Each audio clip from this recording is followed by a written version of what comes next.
আমার ঠিক পিছনে আপনারা এই অদ্ভুত ডিজাইনের একটা বিল্ডিং দেখতে পাচ্ছেন। এটা শুধু একটা বিল্ডিং না, এটা একটা মেট্রো স্টেশন। প্রতিদিন হাজার হাজার মানুষ এই মেট্রো স্টেশনের পাশ দিয়ে যায়, কিন্তু খুব কম মানুষই জানে যে এই স্টেশনের যে ডিজাইন, এটার পিছনে একটা নারীর গল্প লুকিয়ে আছে। তাকে অনেকেই কুইন অফ দ্য কার্ভ বলে ডাকতো। আজকে আপনাদেরকে এই মেট্রো স্টেশনের গল্প এবং সেই নারীর যে অবদান, সেটা আপনাদের সামনে তুলে ধরার চেষ্টা করব।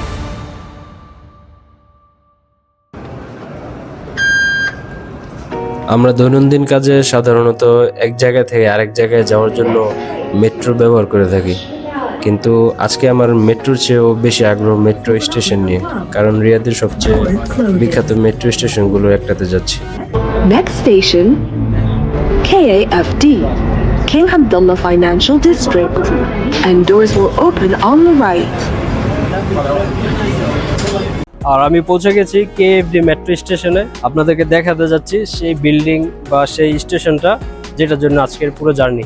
চলুন ভিতরে ঢুকে আপনাদেরকে দেখাই এই অদ্ভুত মেট্রো স্টেশন, ভিতরের আর্কিটেক্ট এবং ডিজাইনগুলো। চলুন ভিতরে।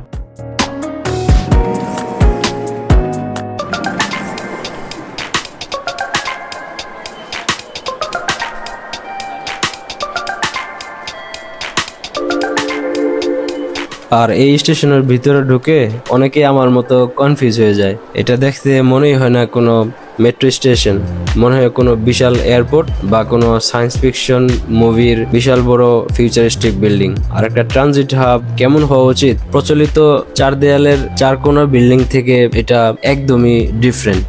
আর এই পুরো স্টেশনটা ডিজাইন করেছেন জাহা হাদিদের কোম্পানি। জাহা হাদিদ ছিলেন ইরাকের বাগদাদ শহরে জন্ম নেওয়া একজন বিখ্যাত আর্কিটেক্ট বা স্থপতি। কর্মজীবনে তাকে অনেকবার শুনতে হয়েছে তার যে করা ডিজাইনগুলা বাস্তবে এটা বানানো অসম্ভব, কারণ তার ডিজাইনে সোজা চিত্র থেকে আঁকাবাঁকা চিত্রই বেশি ছিল।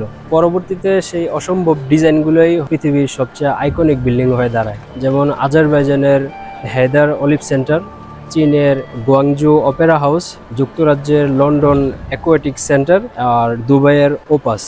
আমি এখন স্টেশনের বাইরে চলে আসছি আপনাদেরকে একটা জিনিস এক্সপ্লেন করার জন্য। তাকে অনেকেই কুইন অফ দ্য কার্ভ বলে ডাকতো। তার কারণ হচ্ছে এই মেট্রো স্টেশনের যে ডিজাইনটা, এটা দেখলে আপনারা মানে একটা মাথায় আসে না যে মরুভূমির বালুর যে ঢেউগুলা জমতে জমতে এই বিল্ডিংয়ের ডিজাইনটার রূপ নিছে। আর এই জন্যই তাকে তখনকার মানুষেরা কুইন অফ দ্য কার্ভ বলে ডাকতো, কারণ তার করা ডিজাইনে সোজা রেখার চেয়ে আঁকাবাঁকা লাইনে বেশি থাকতো।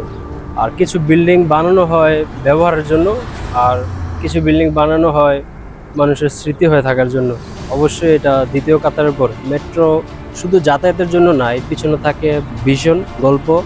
আর এই জাহা হাদিদ মেট্রো স্টেশন বা কেএফডি মেট্রো স্টেশন সেই গল্পেরই একটা অংশ। অদ্ভুত একটা মেট্রো স্টেশনের পিছনের যে গল্পটুকু আপনাদেরকে এক্সপ্লেন করার চেষ্টা করলাম। আর এই মেট্রো স্টেশনের বাইরে একটা সারপ্রাইজ অপেক্ষা করছে, কারণ এই মেট্রো স্টেশনটা দাঁড়িয়ে আছে রিয়াদের সবচেয়ে ফিউচারিস্টিক এলাকাগুলোর একটা।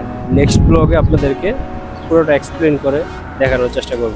আর এই সিরিজে আমি আপনাদেরকে রিয়াদের সবচেয়ে ফিউচারিস্টিক জায়গাগুলো এক্সপ্লোর করে দেখাচ্ছি। আর আজকের ব্লগটা এখানে শেষ করছি। তো ভালো থাকবেন, দেখা হবে নতুন ব্লগে। আল্লাহ হাফিজ।